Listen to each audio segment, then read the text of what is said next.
বন্ধুরা, আশা করি সকলেই ভালো আছেন।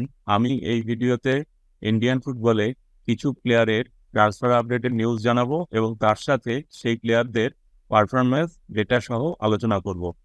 আজকের ট্রান্সফার নিউজগুলো চেন্নাইয়ান এফসির বিষয়। প্রথমেই বলি যে মোহনবাগান এসজি অফিসিয়াল অ্যানাউন্সমেন্টে জানিয়েছে ইয়ান নার্সিরি এবং লাভলিন লিয়ানা হামতের ক্লাব ছাড়ার কথা। কিয়ান নাসেরি 23 বছর বয়সী আক্রমণাত্মক মিডফিল্ডার। দুরন্ত গতি আছে তার, উইং দিয়ে দারুণ অপারেট করতে পারেন। তার সাথে তার গোল স্কোরিং এবিলিটিও খুবই ভালো। তিনি 2019 সাল থেকে প্রথমে মোহনবাগান এবং বর্তমানে মোহনবাগান এসজির হয়ে খেলেছেন। তিনি মোহনবাগান এসজির হয়ে 33টি ম্যাচে 5টি গোল করেছেন। আর এই মরশুমে মোট 16টি ম্যাচে তিনি 1টি গোল এবং 1টি অ্যাসিস্ট করেছেন। Shots on target 4, chance created 11 এবং পাসিং অ্যাকুরেসি 67%। তিনি চেন্নাইয়ান এফসিতে যাচ্ছেন। লাভলিন লিয়ানা হামতে 21 বছর বয়সী মিজোরামের ফুটবলার। তিনি মিডফিল্ডার হিসেবে খেলেন। তিনি 2021-22 মরশুমে ইস্টবেঙ্গলের হয়ে খেলেছিলেন। তারপর তিনি মোহনবাগান এসজিতে চলে যান। তিনি মোট 43টি ম্যাচে 1টি গোল করেছেন।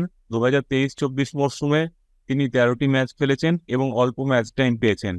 তিনি 7টি চান্স ক্রিয়েট করেছেন এবং তার পাসিং অ্যাকুরেসি 83%। তিনিও যাচ্ছেন চেন্নাইয়ান এফসিতে। এর আগে চেন্নাইয়ান এফসি 19শে মে অফিসিয়ালি জানিয়েছিল যে তারা জিতেশ্বর সিং এর সাথে কন্ট্রাক্ট 2025 সাল অবধি এক্সটেন্ড করেছে। 22 বছর বয়সী জিতেশ্বর সিং মণিপুরের ফুটবলার। তিনি ডিফেন্সিভ মিডফিল্ডার পজিশনে খেলেন। তিনি 2022 সাল থেকে চেন্নাইয়ান এফসিতে আছেন। তিনি মোট 34টি ম্যাচে 99টি ডুয়েলস ওন করেছেন এবং 37টি ইন্টারসেপশন এবং 11টি ক্লিয়ারেন্স আছে তার। আর 2023-24 মরশুমে 18টি ম্যাচে তিনি 60টি ডুয়েলস ওন করেছেন। তার 14টি ইন্টারসেপশন এবং 8টি ক্লিয়ারেন্স আছে। এর সাথে তার পাসিং অ্যাকুরেসি 83%।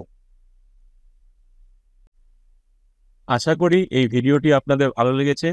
পরবর্তী ভিডিওতে এরকমই একটি খেলার বিষয় নিয়ে আলোচনা করব। সকলে ভালো থাকবেন। ধন্যবাদ।